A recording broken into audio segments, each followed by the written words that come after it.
पूर्व एमएलए बाबा सिद्दीकी हत्याकांड में 1.5 साल हो गए हैं और अब जाके चार्ज फ्रेमिंग की बात हो रही है। इस वक्त हमारे साथ बाबा सिद्दीकी के जो परिवार हैं, उनके जो लॉयर हैं प्रदीप घरत, उनसे बात करते हैं। सर, एग्जैक्टली किस स्टेज पे है, क्या हो रहा है अदालत में इस मामले को लेकर? अभी उसमें चार्जशीट होने के बाद बहुत सारे जो एक्यूज्ड है उन्होंने जमानत के लिए अर्जी किए थे, उनकी सुनवाई चालू है और आज कोर्ट ने चार्ज फ्रेम करने के लिए रखे, यानी उनके खिलाफ जो आरोप है वो सब आज निश्चित हो जाएंगे। उनको पूछा जाएगा कि वो प्लीड गिल्टी गुनाह उनको कबूल है क्या। अगर जिसको कबूल है उसको जेल भेजा जाएगा, जिसको कबूल नहीं उसके खिलाफ ट्रायल चलेगी।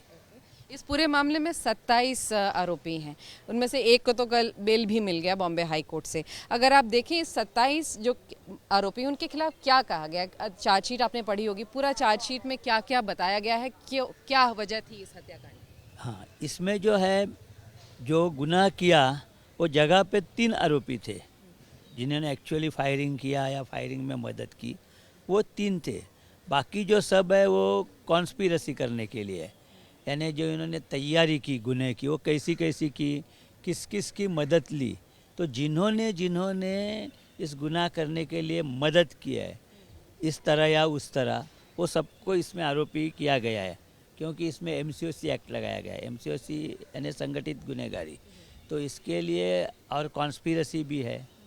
तो इसके लिए जो जो आदमी ऐसे है कि जिन्होंने इसमें कुछ ना कुछ किया है, जो कभी किसी ने पैसा दिया है, कभी किसी ने एक्टिव रोल किया है, कुछ फायरिंग की प्रैक्टिस करना, अल्टरनेट, क्योंकि इसमें जो प्रोसिक्यूशन केस है वो अल्टरनेटिव टीम है, यानी एक टीम है, दूसरी टीम है, तीसरी टीम है। अगर पहली टीम अनसक्सेसफुल हो गई तो दूसरी टीम करेगी, दूसरी टीम अनसक्सेसफुल तो तीसरी टीम। इस तरह से जो है जिन्होंने इसमें पार्टिसिपेट किया वो सबको आरोपी किया गया। इसके लिए 27 है। अगर इस मामले की अगर आप बात देखें तो ज़ीशान सिद्दीकी ने एक आवाज़ उठाई थी, कहा था कि इन्वेस्टिगेशन ठीक नहीं होता। एक याचिका भी बॉम्बे हाई कोर्ट में दायर की गई थी इस मामले को लेकर। तो क्या अभी भी, क्योंकि अब तो चार्जेस फ्रेम हो रहे हैं, अगर आपका अभी भी ये भूमिका रहेगा, क्या ये अफेक्ट करेगा ट्रायल को? नहीं, जो याचिका है वो पूरी अलग सब्जेक्ट पे है, क्योंकि जिनको करना चाहिए उनको करना चाहिए, उनको किया नहीं। अभी ये जो आरोपी अभी कोर्ट के सामने हैं, इन्होंने भी एक्चुअली किया है। जिनके खिलाफ ज़ीशान कोर्ट गए हैं उनके इनसे कितने ताल्लुकात हो गए अलग बात है, लेकिन ऐसा नहीं है कि वो याचिका की है इसके लिए इनका जो गुनाह वो प्रलंबित रखे। ये जो चली केस, इधर ये ट्रायल चली, तो इसका परिणाम उनके केस पे नहीं होगा। हाँ, तो लेकिन अभी भी आप लोग की यही भूमिका है कि इस मामले में और गहन इन्वेस्टिगेशन की ज़रूरत है, और जो और भी लोग हैं जिनकी तरफ ये पूरा मामला इशारा करता है। देखिए, कौन इसमें कितना है मैं और आप नहीं बोल सकते, लेकिन जो इन्वेस्टिगेशन चलता है उसके जो नियम है उसके मुताबिक अगर जो कंप्लेनेंट है सच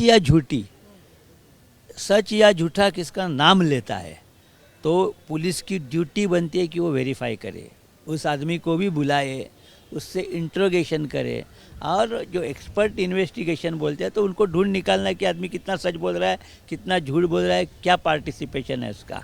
तो उनको बुलाना ही था, और इन्होंने वो कोई आदमी वीआईपी है कुछ करके आपने उसको अगर बुलाया नहीं तो वो कानून उसको परमिशन नहीं देता है। हाँ। तो अभी भी आपका यही मानना है कि इन्वेस्टिगेशन होना चाहिए इस पूरे मामले में? और जी, जिनका नाम ज़ीशान के स्टेटमेंट में आया है उनका इन्वेस्टिगेशन होना चाहिए। इसमें जो देखो, अगर ऐसा गुनाह होता है सुपारी दे के ख़त्म करना, तो पहली बात जो पुलिस देखती है वो किसके साथ इस आदमी की दुश्मनी थी या ये क्यों हो सकता है। अगर ये जो बात है तो उनकी पत्नी के अलावा दूसरा कोई अच्छा व्यक्ति नहीं हो सकता जो इस बात पे प्रकाश डाल सके। तो इसके लिए इनका ड्यूटी था कि उनके पत्नी को बुला के उसका इंट्रोगेशन करना।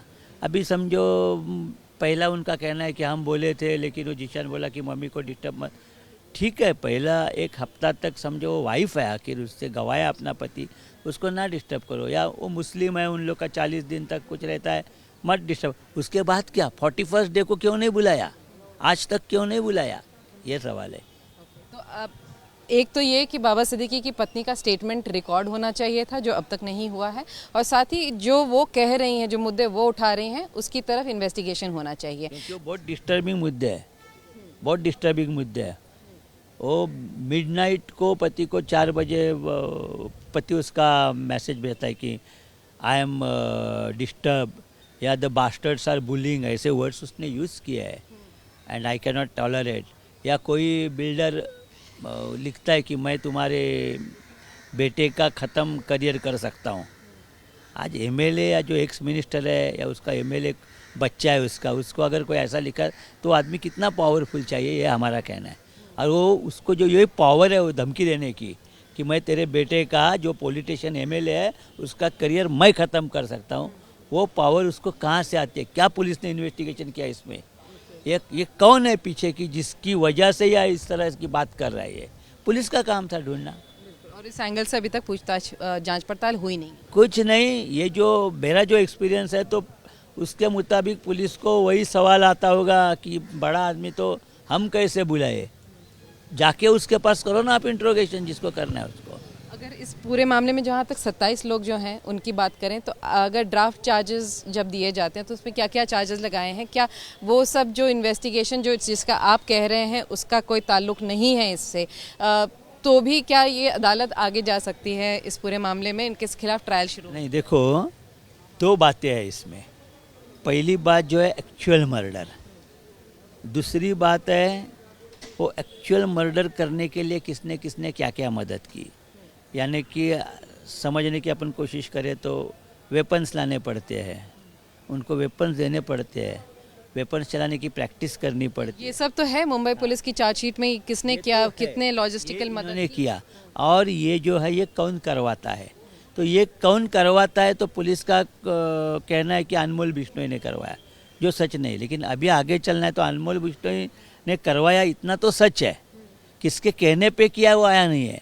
तो अगर जो अभी केस चलेगी तो अनमोल बिश्नोई ने कराया ये, तो उसके लिए किसके किसके माध्यम से कराया, ये सब अभी आएगा। तो बेसिकली आपका सवाल है कि किसके कहने पे ये ट्रिगर दबाई गई है, उसको अभी तक मुंबई पुलिस ने पकड़ा नहीं है। हाँ, इसी बात की आप जांच और काम जो ये ऑर्गेनाइज क्राइम सिंडिकेट का ये तो आया है, तो वो अगर अगर इसमें एक्चुअल पार्टिसिपेशन नहीं है, लेकिन ये पुलिस के इन्वेस्टिगेशन में निकला कि वो ऑर्गेनाइज क्राइम सिंडिकेट का आदमी है, वो भी इसमें ट्रायल चलेगी उनकी, क्योंकि वो ऐसे सेक्शंस है। तो जो अदालत के सामने चार्जेस हैं, अब अदालत तय करना है अदालत को कि कौन से चार्जेस पे जो 27 लोग हैं उनके खिलाफ कौन से चार्जेस के तहत ट्रायल शुरू कर रही है। और उसके बाद जब ट्रायल एक बार में जब ड्राफ्ट चार्जेस को एक्सेप्ट करके चार्जेस फ्रेम हो जाते हैं, तब उसके ऊपर ट्रायल शुरू हो जाएगी और अदालत में जो गवाह हैं वो आएंगे एक एक करके, और अदालत में सरकारी पक्ष जो है वो उन आरोपियों के खिलाफ जो केस है उसको प्रूव करने की पूरी कोशिश करेगा। कैमरामैन सिद्धेश के साथ विद्या, मुंबई आज तक।